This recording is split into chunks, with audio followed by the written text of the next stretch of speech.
Welcome to Latinas Be Like Casa once again. I am your host, Belu Ochoa, and I am here with Mariela Andersen, author with an amazing story. She is from Colombia, but she was actually adopted by a family in the United States. And Home Sweet Casa, which is her book, talks about her story. Before we get into this conversation, I want to remind you that if you want to donate, please visit latinasbelikeus.com/donate. And if you want to learn more, you can also find us on social media, on Instagram, and also as well on our website to learn a little bit more about what we do. So, Mariela, welcome. I'm so glad that I came across your story, and Thank you. Excited to talk to you about Home Sweet Casa and all your journey. Thank you for having me. I read the book. Awesome. I loved it. I was actually on my way to Colombia when I opened that book, and it was just it was very, very touching. And I'm so glad that you're sharing your story with us. So can you share what inspired you to write that book? When I first went to Colombia in my early 20s to reconnect with my biological family, I went by myself and I didn't have anyone with me and I didn't have a translator with me. So I was experiencing an influx of emotions and lots of thoughts and lots of processing was happening within me. And I felt like the best way to express it all was just through writing. So I was journaling all of my feelings and emotions and my thoughts along the way. And when I came back, I was still processing it all. And it just felt like such a big journey. It felt a little bit too big to keep to myself. And I felt very called to share it. And so I worked with a couple editors who helped me reformat my journal into a book. So how long ago was that? That was in 2012. So it's been over 10 years, about 12 years.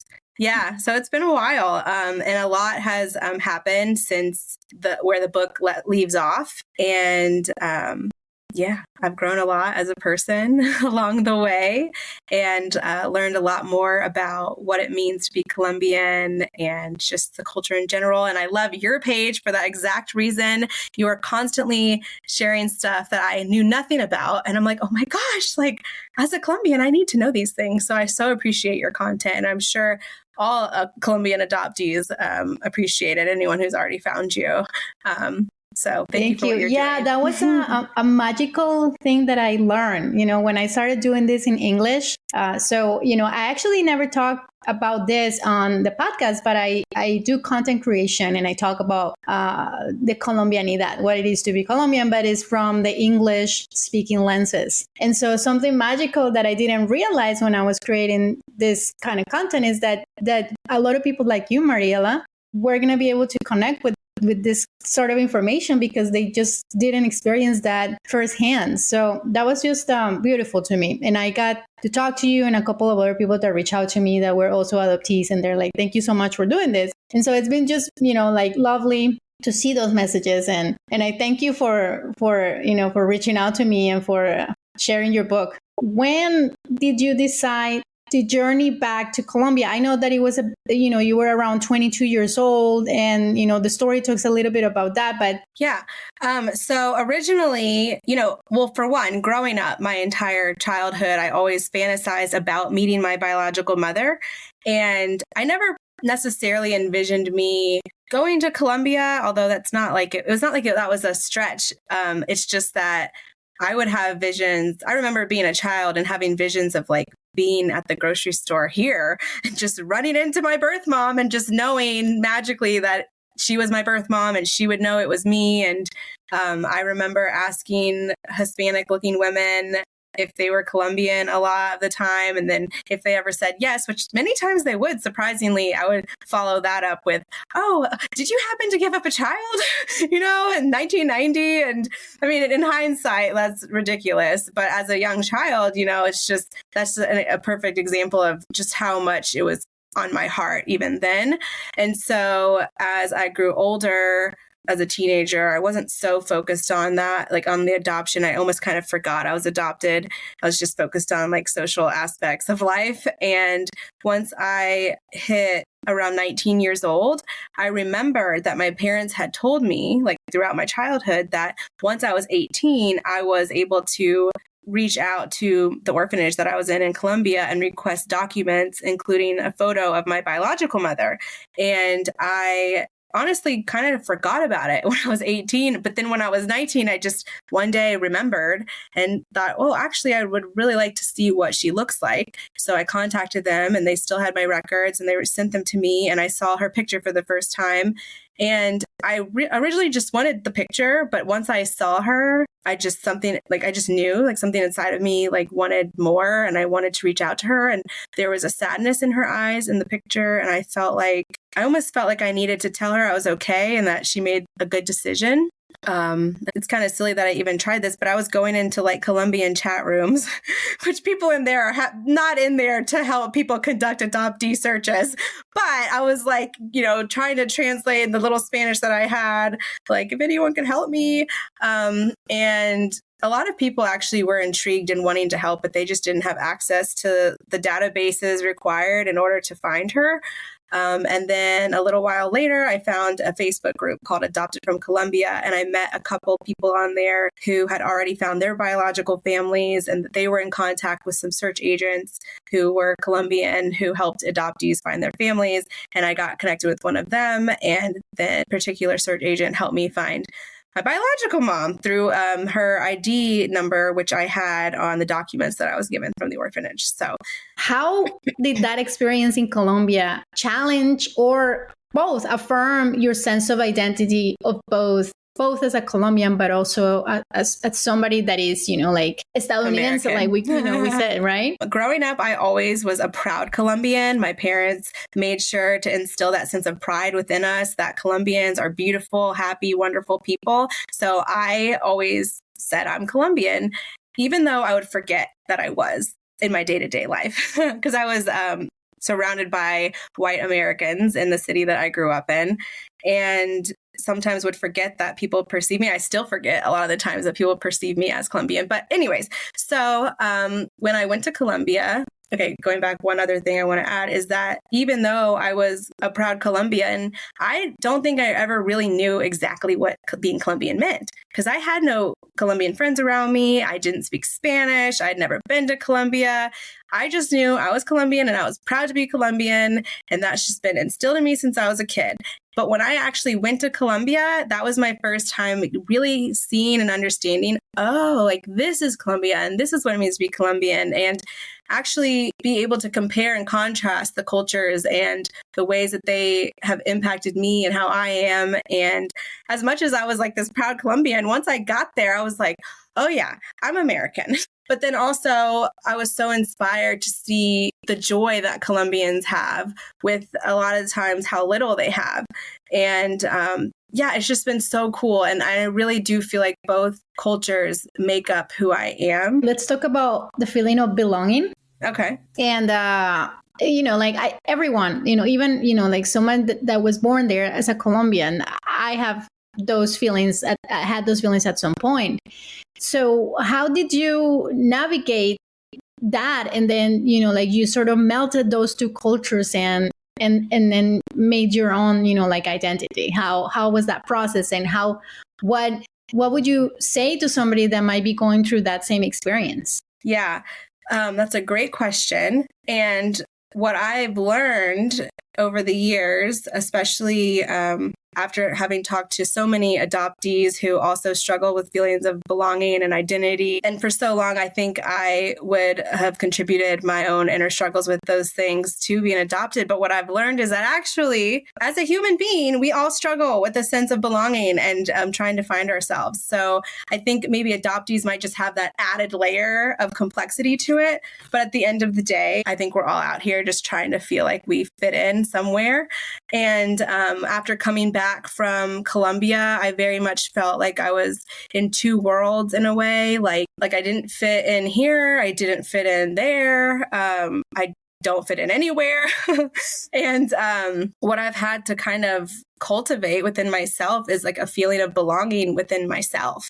And I know that I am capable of connecting with people from all different walks of life. And I love that. But I still wouldn't say that I've like found a particular group of people where I feel like I'm I'm at home with or that I belong with. I've met people along my path that might have some similar experiences or perspectives of life, and I'm grateful for all of those encounters. And I do believe in like the idea of like soul tribe, and I'm calling them in. If you feel like we're on the same wavelength, come on, come join me in this life. Hurry up. Yeah, hurry up. It's lonely out here. But also like, yeah, like I've had to cultivate like a sense of belonging within myself. And it's been a long, hard process, but it's something that I think with specific actions can be done. And it's still something I'm always like working on.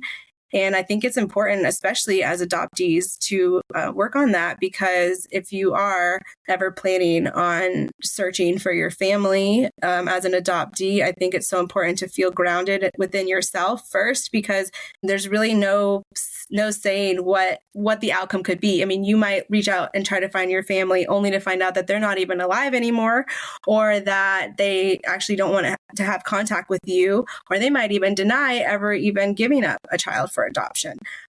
So I just think that those things could definitely have a significantly negative impact on someone who's not, in a place of security within themselves. Not to say that I was like at this point back then, but I think that not having expectations of any outcome when I did initiate the search was crucial in me even having the strength to proceed in looking in the first place. Yeah. So, I mean, yeah. you touch a little bit about the different situations that can exist, and just reading in terms of the journeys of adoptees from Colombia, there can be, people who might encounter that their families are no longer there, or they didn't even know that somebody actually kidnapped them, or just rejection. And so, I mean, your story in a sense is very lucky, to the point that they really wanted to meet you. And I see those pictures in the book, the large family like just seeing you. But again, like not everyone has the same experience as people who were adopted. Can you share with us a pivotal moment during your trip, and what did you do to navigate through those moments? Yeah. One particular instance that always comes to mind was a moment where I was walking down the street by myself for the first time ever, because usually being in Colombia, I was accompanied by my biological family. They kind of watched over me to keep me safe and make sure I didn't do anything to draw any attention to myself. So I was just walking down the street by myself, just from one little tienda, my little store that my aunt and uncle had, over to my other uncle's little restaurant. It's a pretty short distance, but just a little road. And that was my first experience, just walking by myself. And I'm surrounded by the hustle and bustle of the streets of Bogota, and everyone's selling stuff, and everyone's just like on a mission, and they're living their lives, and there's just this vibrant energy.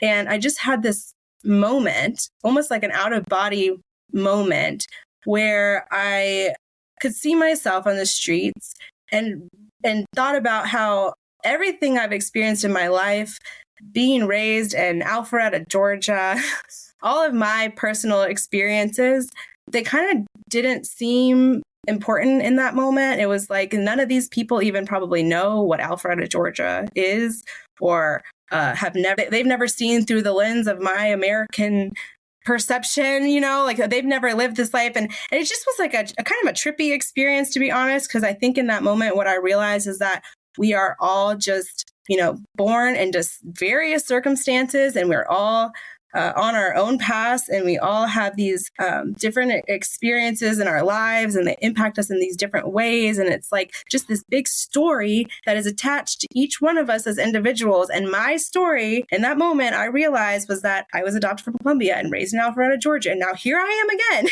and it was just like, but this is just a story. I think that like the epiphany was that it's all a story. In knowing that, it was like empowering, because not only now can I see others from a new perspective and a higher level of empathy and compassion for others, but also I'm realizing now I have the power to rewrite my own story, and that I don't have to identify as what I believe my story to be. Like, I don't have to just be Colombian or American. Like, I'm a human who happened to experience being adopted from Colombia and raised in America. How do you hope your story to resonate with readers and, especially those who are also on a path of self-discovery? Yeah, I hope that my story can resonate with those adopted or otherwise.